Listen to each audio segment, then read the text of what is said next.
আসসালামু আলাইকুম।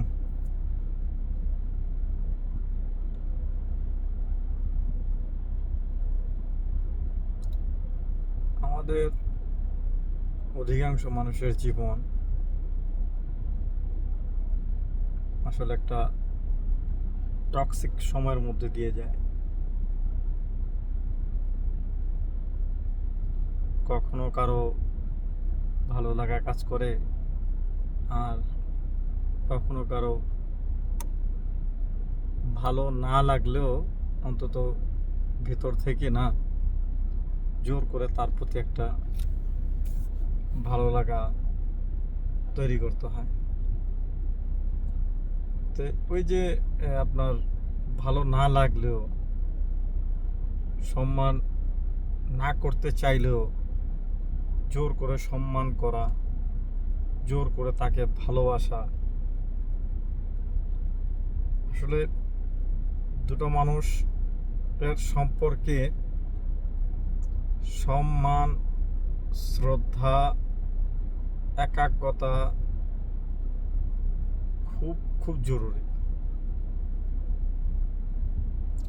কারণ আপনার লাইফটা কিন্তু এখানেই শেষ না, আবার যেখানেই শেষ সেখান থেকে আবার নতুন করে শুরু। তো আসলে ওই টক্সিক যে জীবনটা, এই জীবনটাকে না পার করে না আসলে এখান থেকে বের হয়ে এসে না ভালো একটা জীবন লিড করা উচিত। যেমন ধরুন, আপনি একটা লাইফের একটা কঠিন বিড়ম্বনায় আছেন, বা আপনার ভেতরে ভালো লাগা কাজ করতেছে না, তখন আপনি এই লাইফটাকে থেকে বের হয়ে এসে ভালো কিছু করা ভালো। আর ওই লাইফটাকে যদি আপনি অ্যাডপ্ট করে চলেন না, তাহলে ওইটা আরও বেশি পেইনফুল হয়ে যায়। বলবেন যে আসলে বোঝানোর জন্য বলছি, আসলে বোঝানোর জন্য না, এটা বাস্তব জীবনের অভিজ্ঞতা দিয়ে আর কি বলতেছি। তো কখনোই ওই যেমন একটা বলে না, জোর করে কখনো ভালোবাসা যায় না, তো জোর করে ভালোবাসা আদায় করা যায় না। আর যখন জোর করে ভালোবাসা আদায় করবেন, তখন দেখা যাবে এটা একটা টক্সিক লাইফে পরিণত হয়েছে। আসলে এটাই মূলত হচ্ছে যে সংসার ভাঙা গড়ার মূল জায়গা। এখানেই অনেকের সংসার ভেঙে যায়। তো আজকে কিছুক্ষণ আগে আমার একটা ফ্রেন্ডের নিউজ শুনলাম। তো প্রায় সে অনেক বছর পর তোর শাশুড়ির সাথে কথা বলছে। তো তার ওয়াইফের সাথে অনেক দিন ধরেই তার বনিবনাটা যাচ্ছিল না। তো এটার অনেকগুলো মূলত কারণ আছে। কারণ কি, অনেক প্রায় 10-11 বছর সে তার নিজ দেশে যায়নি। সন্তান একটা হয়েছে, সেই সন্তানকে পর্যন্ত সে দেখতে যায়নি। অফকোর্স তার এটা নিজস্ব জীবন, নিজস্ব লাইফ। তো এগুলো নিয়েই চলছিল তাদের জীবন, বা যাওয়া আসার মধ্যে যাই চলছিল, মানে এরকমই চলছিল। তো ফোনে কথা আদান প্রদানের মাধ্যমে তো তার ওয়াইফ তার ভেতরের যে সত্য কথাটা সেটা শেয়ার করে ফেলে। এক দুই তর্কাতর্কিতে এক কথা বাকবিতণ্ডায় তার ওয়াইফ তাকে গালাগালি করে, সে তার ওয়াইফকে গালাগালি করে। তো এক পর্যায়ে সে তাকে ফোনের মধ্যে মানে তালাকের হুমকি ধামকি দেয়। তো এরপরে তার মাকে ফোন দেয়। হ্যাঁ, যেহেতু সে তার তার বাড়ির থেকে তার মায়ের বাড়ির ডিস্টেন্স প্রায় 200 কিলোমিটারের আশেপাশে আর কি। তো ফোন দেওয়ার পরে বলে যে তোমার মেয়েকে তুমি নিয়ে যাও, আমি আর তার সাথে সংসার, মানে আর তার সাথে সংসার সংসার জিনিসটা কি, সংসার জিনিসটা তো প্রবাসী থেকে তার সংসার হয় না। সংসার তো হচ্ছে একজনের হাতে। এখন আমি প্রবাসী, আমি বলবো না যে আমি সংসার করছি, ঠিক আছে, সংসার আমার দ্বারা হচ্ছে, এটা অটোমেটিক্যালি যাচ্ছে। তো সংসারে যে আছে তার প্রাধান্যটাকে বেশি দিয়ে, তার গুরুত্বটাকে বেশি দিয়েই কিন্তু এগিয়ে নিয়ে যেতে হবে, এটাই হচ্ছে ধারা বা নিয়ম। সেই ক্ষেত্রে তারা দুইজনের মধ্যে একটা টক্সিক লাইফ হয়ে গেছে, যার জন্য এখন এটা অনেক দূর গড়াইছে। তো আমার মতে যদি আপনাদের এক দুজনের একাকতা না থাকে, তো দুইজনের দুইটা লাইফ আলাদা হয়ে গেলে না, এটা অনেক সুন্দর হয়। আর যদি দুইজন মিউচুয়ালগতভাবে, আন্ডারস্ট্যান্ডিংগতভাবে সুন্দর করে দিন পার করা যায় না, তাহলে এটা আরও বেটার। কিন্তু আমার মতে মানে ওইভাবে দিন পার করার চেতে না পার করা অনেক ভালো।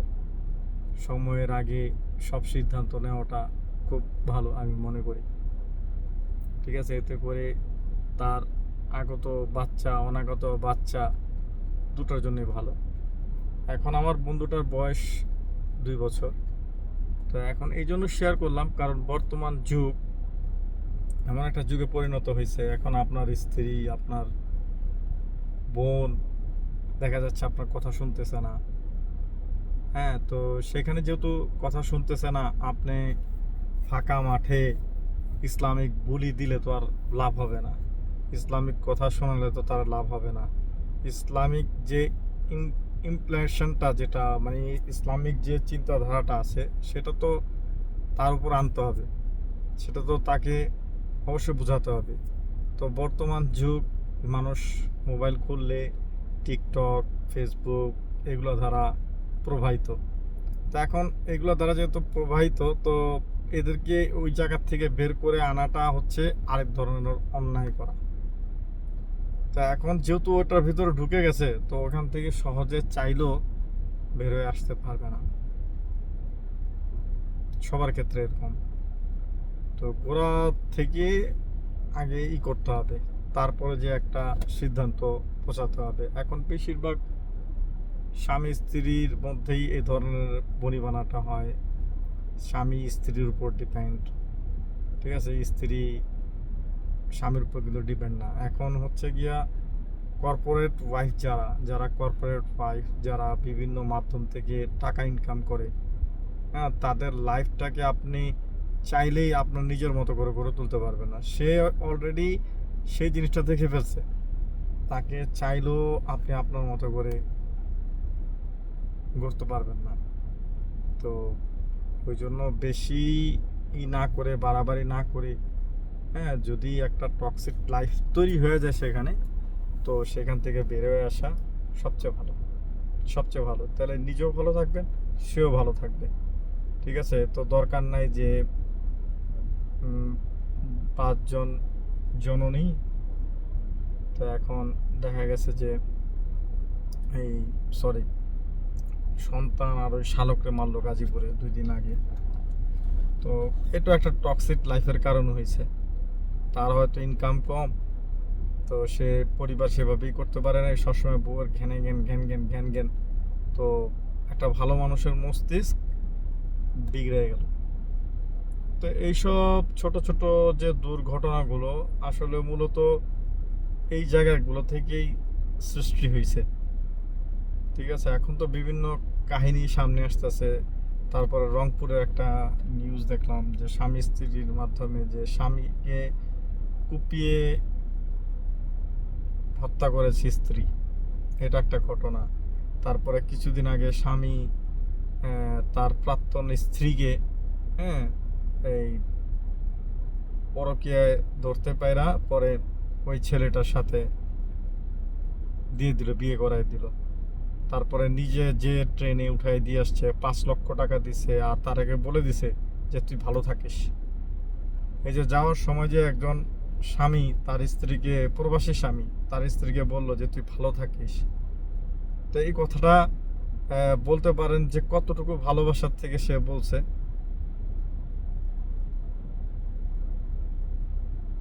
তো আসলে বর্তমান বাংলাদেশের প্রেক্ষাপট খুবই জঘন্য, বাংলাদেশের আইন খুবই জঘন্য।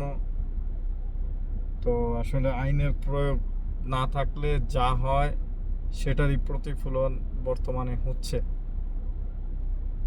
তো এইখান থেকে প্রতিটা মানুষকে বেরোয় আসতে হবে, একটা টক্সিক লাইফ থেকে বেরিয়ে আসতে হবে, বেরোয় এসে ভালো একটা জীবন যেভাবে লিড করা যায় সেভাবে লিড করতে হবে। ঠিক আছে? এই জীবনে নানান ঝামেলা থাকবেই। তো নানা ঝামেলা থাকলেই যে সে ঝামেলা নিয়ে যে জীবন পার করতে হবে এরকম না। সে তার জীবন নিয়ে সুখী থাকুক, আমি আমার জীবন নিয়ে সুখী থাকি, এটা হচ্ছে ভালো কাজ। মানুষ যে সবসময় যে তার দ্বারা ভালো থাকবে তা নয়। কিছুটা তো চেঞ্জ আছে। আবার অনেকে আছে যে দেখা যায় তার ওয়াইফ মাসে লক্ষ লক্ষ টাকা কামাচ্ছে, তার মেয়ে দিয়ে বিজনেস করতেছে, তার বাচ্চা দিয়ে বিজনেস করতেছে, অনেকে আছে এরকম। তো এখন এটা হয়তো আমার জন্য ভালো নাও লাগতে পারে, আমার কাছে খারাপ লাগতেও পারে। ঠিক আছে? তার ওয়াইফকে যদি সে সমাজের চোখে, সমাজের দৃষ্টির তলে রেখে, হ্যাঁ, অন্য পুরুষের দৃষ্টির তলে রেখে যদি সে করুক না, এটা তার মূল ব্যক্তিগত ব্যাপার। হ্যাঁ, ইসলামে এগুলো নিয়ে বেশি মানে বাড়াবাড়ির পর্যায়ে যেতে নাও করছে। তো আসলে এগুলা I'm moving bro, moving. Okay. তো যাই হোক, এটা হচ্ছে মূলত মানে কথা। তো আমার বন্ধুটাকেও ভালো করে বুঝাইলাম এইসব ব্যাপারে। তো এখন আসলে মানুষের লাইফটাই এরকম। ঠিক আছে? মানুষের লাইফটাই ভালো, এই খারাপ এর মধ্যে দিয়েই যায়, কিছু করার থাকে না। এইটাই লাইফ, এইটাই জীবন। কখনো ভালো লাগবে, কখনো খারাপ লাগবে, কখনো আপনার স্ত্রী আপনাকে ভালোবাসবে, কখন স্বামী তার স্ত্রীকে ভালোবাসবে। তো স্বামীদের লাইফটা আসলে অনেকে বুঝতে চায় না। হ্যাঁ, স্বামীদের লাইফটাকে অনেকে বুঝতে চায় না। এটা অনেক বড় একটা কষ্ট যে আসলে স্বামীদের লাইফটা অনেকে বুঝতে চায় না। তো না বোঝারও অনেক কিছু আছে, না বোঝালে তো আর কিছু করার নেই। একজন স্ত্রী তার নিজ জীবন সে নিজভাবে তৈরি করবে, একজন স্বামী তার নিজ জীবন নিজভাবে তৈরি করবে, এইভাবেই চলতে থাকবে সব কিছু। তো ভালো থাকবেন, শান্তিতে থাকবেন, সবাই সবার জন্য দোয়া করবেন। এটাই। ভালো একটা জায়গায় আছি, ভালো একটা লোকেশন, এত গরমও না, এত ঠান্ডাও না, একদম ন্যাচারাল যেটাকে বলা হয়, একদম ন্যাচারাল আছে, ভালো লাগতেছে। তো আসসালামু আলাইকুম, দোয়া করবেন সবাই।